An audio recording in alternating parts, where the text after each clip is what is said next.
fi réew mi toll tey est-ce que jàpp nga ne NFA ak li mu indi mooy la réponse qu'il faut. Bon xam nga c'est un peu difficile nag quand même de faire une analyse mais la démarche cavalière n'est pas bonne en politique. baaxul ci politique surtout nga ñëw nga commencer xeex dès le début du mandat parce que ñoom dès le début du mandat lañ taxawee taxawaayu xeex. déet may nañ leen nag may nañ leen kii. dès le début du mandat temps de grâce. may nañ leen temps de grâce mayu leen ko parce que je vous suis tous. non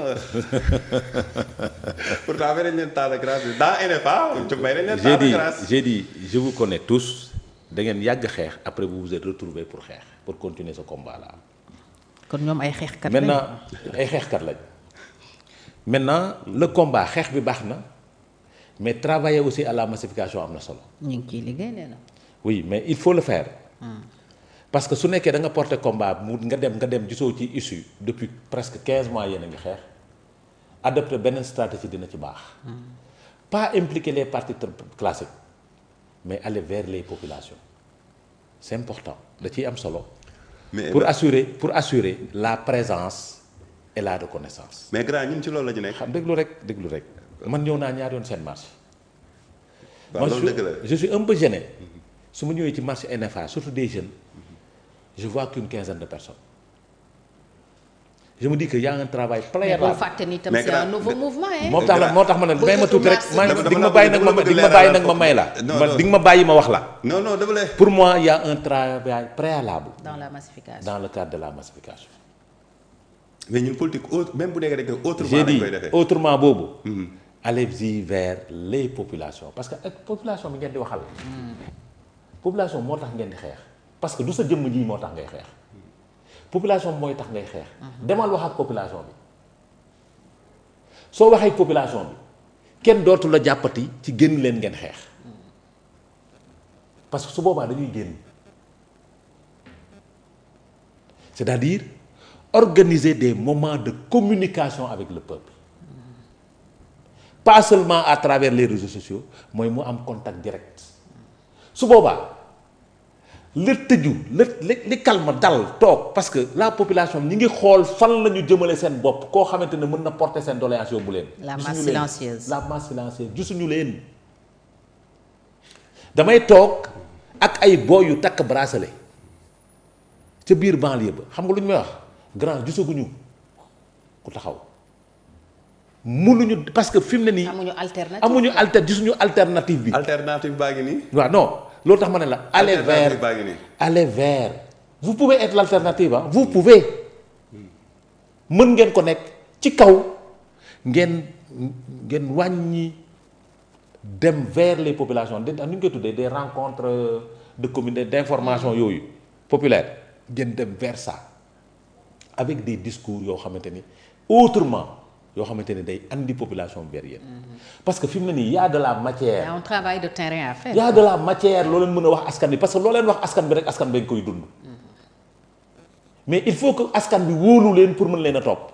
il faut que askan bi gis leen pour mën leen a topp. mais askan wi nag dañoo yàgg a surfer ci seen ay problèmes man foofu rek laa bëggoon a andi. léegi nag nous avons choisi de le faire autrement. j'ai dit damay bañ mu. waaw déglu ma rek parce que bu rombee. jëlal note dafa am loo da nga yor bi nga feuille. dafa am loo xamante ne dafay réer dafa am loo xam ne dafay réer parce que ñun dañ ko bëgg def autrement. parce que nii ñu gisee. parti politique classique yi di ko defee. ñun bu nekkee loolu moo tax ñu def politique dañ koy bàyyi dem defee leneen. déglu xam nga li tax. tuuti ma ne la Youssou.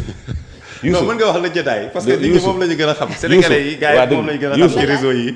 parce que c'est le nom qu'il faut. waaw yëpp amul problème. Youssou. vous allez faire la politique autrement.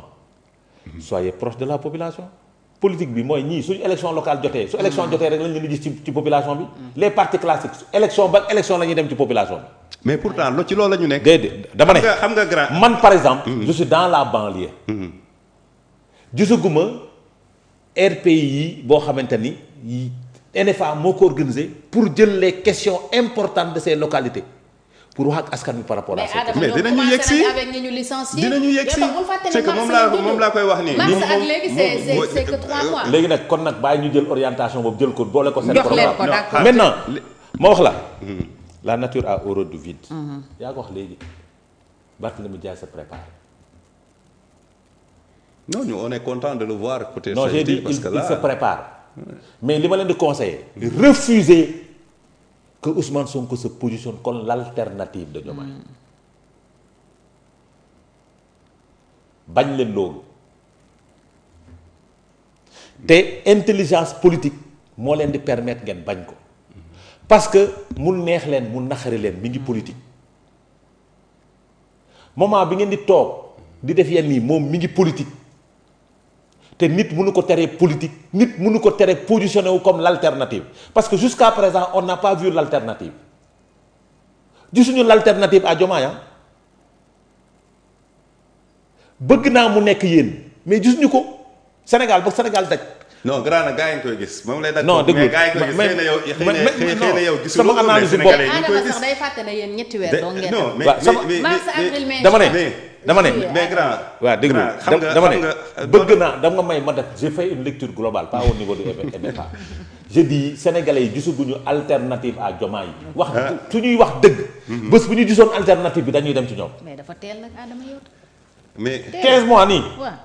mooy yow mu war a feeñ dëkk bi mi ngi metti te gars yi ngi sonn gars yi ngi souffrir moo tax Ousmane a l'intelligence de se positionner comme l'alternative. te bés bu réussir position boobu. mais pourtant sànq yaa ngi doon wax ñun dañoo teel a xeex. non xeex bi ak alternative bokkul déedéet. xeex bi ak alternative bokkul parce que jusqu'à présent déglul jusqu'à présent non déglul jusqu'à présent y a pas de projet de société à présenter au peuple. te pourtant nous avons quelques projets à. mais jusqu'à moo tax ma ne la moo fait autrement. sànq bi ngay nga baal. la jaajaa je suis pas sur TikTok. dama lay dagg je suis pas dama lay dagg parce que ñun sànq bi ngay wax ci wàllu nu mu tuddee sax président prix bi nga xam ne mu ngi ko doon defal xale yi nga xamante ne ñoom ñooy def wàllu ci yëngu ci wàllu technologie. ñun dañ ci am suñu xalaat dañ ci sax commencé bind programme. léegi nag commencé bind. waaw partager même avec la population c'est que xëy na peut-être. fii nag nii lay demee de. xëy na peut-être yéen di ngeen ko dul gis dama ne ku toog mais ñun. comme ni ma la ko waxee on prévoit de faire des activités yoo xam ne ci biir. au fin fond du Sénégal lañ koy defee. ne ma amiin mais léegi ñun. non déglul. léegi dama bëgg andi benn jooyanti rek. may ma tuuti ma terminer ba su ma terminer pare nga joyante j'ai dit. lecture politique mooy fi mu ne nii Barth veut se positionner comme l'alternative vous voulez vous positionner comme l'alternative Ousmane Sonko cherche à se positionner comme l'alternative parce que gisul kenn du ko ci positionné wu. non moom génn na ci léegi génn ci du ci génn ilaa yow mi diin c'est de la politique du ci génn xam nga Barth mi ngi woote ndaje tey y a un front qui va naître parce que la nature a horreur du vide. une coalition de l'opposition. am na beneen buy taxaw maintenant soo leen taxawee da ngeen di proposer leneen askan bi am den ñëw bëgg naa parce que ay ndaw ngeen. bëgg naa mu nekk yéen donc soo leen bëggee mu nekk yéen da ngeen di jël en considération li leen di wax ngeen utiliser ko. parce que man nag sama wàllu wéy na. du dëgg mais nii ni ngeen koy taxawee baax na parce que les gens parlent de NFA c'est bon vous existez maintenant des na qu'est-ce que vous proposez au peuple comme alternative. je ne parle pas d'alternance. je parle d'alternative. ñoom il parle de stratégie nationale de développement transformation systémique qu'est-ce que vous proposez comme alternative parce que foofu la peuple di xaar. est-ce que soo leen ñëwee da ngeen di continuer di dàq liggéeykat yi même su nekkee vous portez le combat des travailleurs est-ce que soo leen ñëwee da ngeen ñuy andi ci beneen situation boo xamante ne dañ ko ciy dund une précarité est-ce que soo leen ñëwee da ngeen di jaay loo xamante ne après soo leen ñëwee dañ koy changer sénégalais yi ku ñu am confiance la ñuy wër. vous êtes des jeunes nag vous êtes ensemble tëju leen un moment. faites un excellent document préparez un bon document mais document bi soo leen koy defar da ngeen di dem waxtaan ak askan bi ñu jox leen ko ñu wax leen seen bëgg-bëgg. mais ñun ñu ngi def ci askan bi. waaw. kon ñu ngi ci yoon kon vous êtes sur la voie. kon su nekkee loolu la vous êtes sur la voie. Proposez une alternative au peuple parce que sénégalais yi bi moo ko soxla cette alternative là mais wàññi xeex bi proposer une alternative. ñoom nee na parce que xeex bi. non xeex bi li ñuy def ne xeex la xeex bi c'est une stratégie c'était pour exister. et il existe parce que fii les partis classiques lañ fi doon xam les coalitions classiques lañ fi doon xam mais ils ont tout fait pour que les gens reconnaissent le NFA c'est une excellente chose. Vous l'avez réussi. Votre coordonnateur a été emprisonné, embastillé. Vous l'avez réussi. Maintenant nag changer de fusil d'épaule jàmbaar. Allez vers les propositions, allez vers l'alternative te xam naa ne vous en êtes capable. non ñun ñu ngi ci mooy li ma la wax gis nga même grand c'est question conseil am na solo mais ñi am na document yu bari am na ñu ci jël te xoolal te document yi ma bind yii nii waxuma ci lu bari parce que thème bi yow yaa tax dencal ça waay lundi am na incha allah waay moom laay tëjee waaw donc am na solo donc xam naa ne dinañu jël en compte kii dinañ ci bàyyi xel dinañ ci bàyyi xel bu baax a baax def na politique waaw dinañ ci bàyyi xel bu baax a baax et puis dinañ ko jël en compte incha allah bu neexee yàlla jéem a comme ni nga ko waxee rek gën a yaatal xeex bi mais comme ni ma koy waxee rek nit ñi bu ñu am dégg-dégg xeex ci kii ñun dañ ko bëgg bu ñu nee xeex c'est autrement il faut que nit ñi comprendre ñun fi ñuy. da nga naan au sens péjoratif. ah mais loolu. wax ko procureur balaa am ñu lay jël ci waat fii te loolu la ñuy bañ. non procureur bu ma bëggee jël ni ma jël y a pas de souci ñun nous sommes on est déjà prêt ñun dañu pare lépp. parce que xam nañ ni ci lu ñu jëm nii. ak ñi ñu jàkkaarlool. duñ ñu may tarfatal ay. duñ ko may kenn. yow yaa ngi ni preuve nga ci. oui mais bon man. dugg nga duggaat kat amul man. xoolal duñ ko may kenn. man ak sama sëriñ ñoo yem dugg na duggaat. xoolal fi mu toll nii duñ ko may kenn. ñun bu ñu fa demee nekk nga fay nekk sax da ngay xeexi parce que la ngay defi mooy da nga am mission booy dem doxi te mission boobu ngay dox nag boo demee ña nga fay fekk moom ngay yóbbu booy génn jëlee fa am loo xamante ne moom ngay andil nag ñi nga xamante ne ñoo nekk ci biti aussi. ñun xeex bi ñu wax. mooy xeex boo xamante ne saa soo gisee loo xamante ne lii dara leer na day jëm ci luy yàq réew mi nga taxaw yaa xam bu la neexee sax nga naqaru ko soxal. xeex la nit ku nekk moyen yi mu amee rek moom lay xeexee li ñuy def nag te nit ñi di ko gis ñuy wàcc ci terrain bi di reyante gars yi di tax ñu koy def mooy moment boobu loolu la laaj. mais ñun ñu ngi wàcc di dem ci population bi di dem di waxtaan ak ñoom di bind. des propositions yoo xamante ne tey jii mu ngi fii sànq bi ngay waxu ci moom laa ci wàllu technologie am na luñ ci jot a def déjà. am na luñ ci jot a bind parce que li ñu wax moom mooy que ni président bi c'est bien ñu jàngal xale yi technologie. mais dañuy jàng technologie former des tas de finalement bu ñu génnee du ñu am fu ñu xëy.